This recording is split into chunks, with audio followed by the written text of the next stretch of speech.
Guys, ito na naman, naglalakad sa gasangan. Back to Manila na. 5 araw ng walang trabaho.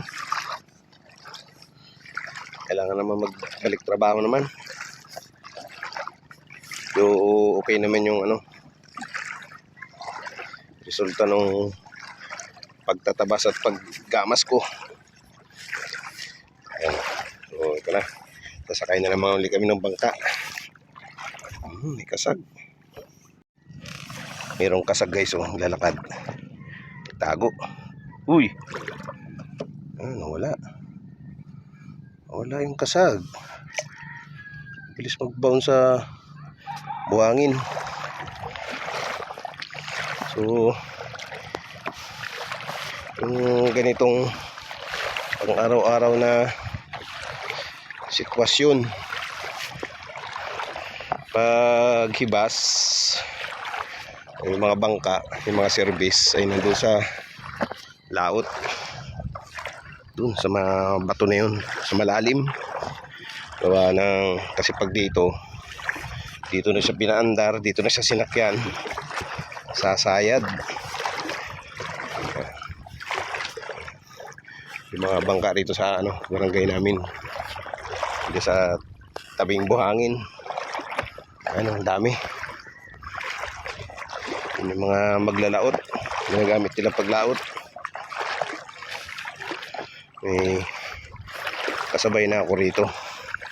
Yun yung naglalakad na yun, papunta ron sa Panas. Masaan yung short ko. Dapat pala hindi na ako nag-short ng mahaba.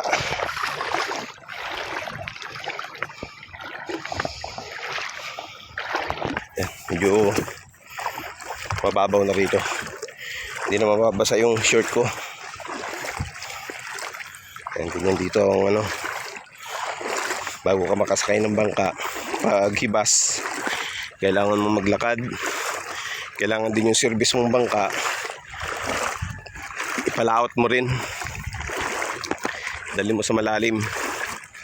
Ayan, ganyan kalayo yung nilakad ko galing doon sa tabi. Dating dito, yan na yung Panas o yung gasangan. Ayan. Medyo ingat lang dito pag hindi ka sanay maglakad. Pag hindi ka sanay maglakad dito, hindi ka pwede ritong pabilis-bilis. Ay, maganda ngayon kasi tuyo siya, hindi siya madulas. Kasi yan, pag natapakan mo yan, magkamali ka dyan, sigurado may paglalagyan ng puwit mo, lagabag ka dyan sa matatalas na bato na yan.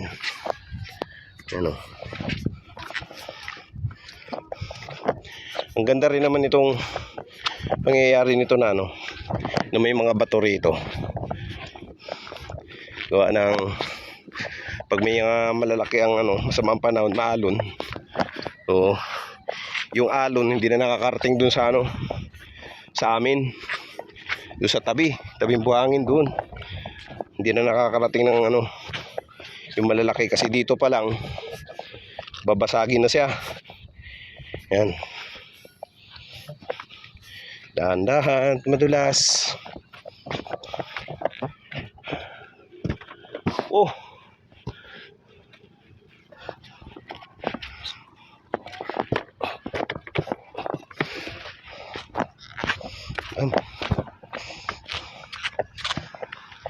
Madulas siyang na yan, ganyang klase.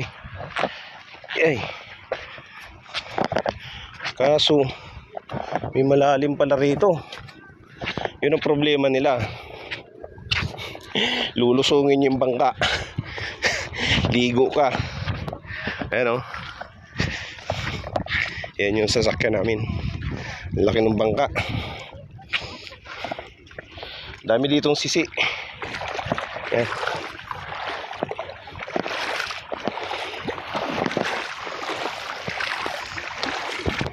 Sa lahat yung bangka.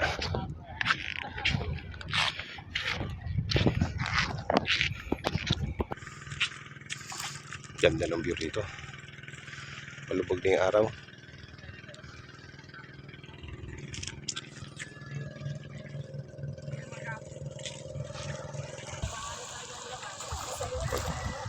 Lipat siya doon sa isang bangka para makarating doon sa isa.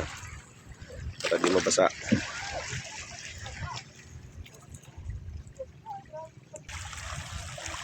Parang may hirapan magsampa.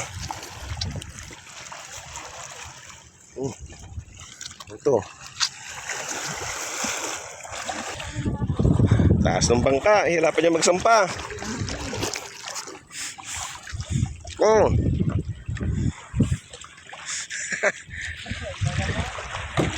Sige. Akit ka na ano, Franco, para abutin mo.